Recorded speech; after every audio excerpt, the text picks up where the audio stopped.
We're going to start with a couple wrist locks, okay? So the first one, when we're in side control, if I have the underhook here, I'm in a good position. He's not really going to be able to escape, okay? But whenever we're in bottom side control, if the guy's good and he knows how to escape, he's going to be fishing for the underhook, okay? He's going to be trying to dig under, get the underhook, and start to come up, and then I'm forced to have to get my whizzer, try to hold him down, or switch to the other side. So this is a position that occurs a lot. People underhook here. So when we're in side control, we have someone start to underhook. We start to feel them fishing for the underhook. In this moment that we feel them start to fish, we're not going to try and refish this way to get the underhook. We're actually just going to come under like this. Okay, so we're snaking under his arm and grabbing over his tricep and bicep here. Okay, now you'll see his wrist is in my armpit. All right, and he's going like this in my armpit. Now his wrist is bent. Whenever a wrist is bent, he's at a risk to get wrist locked, okay? So that's what we're going to be doing. We're going to be attacking a wrist lock here, all right? So I come under and I weave, and then I'm going to pinch my shoulder and my pec together, okay?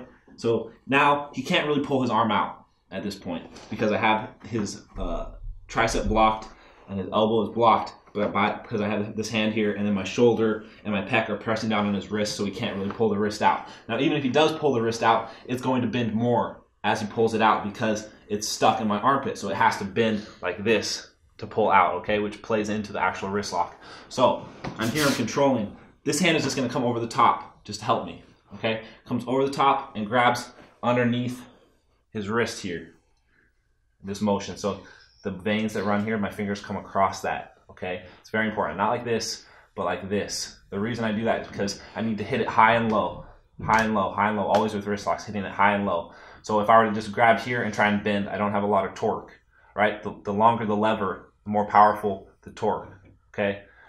So I need to grab high on the lever and at the wrist, the focal point here, to bend it, all right?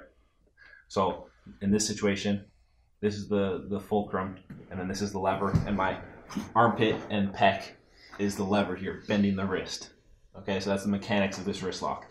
I'm grabbing, I come around, and now I'm going to lean my body forward as I pull in and as I pull across, leaning forward and in.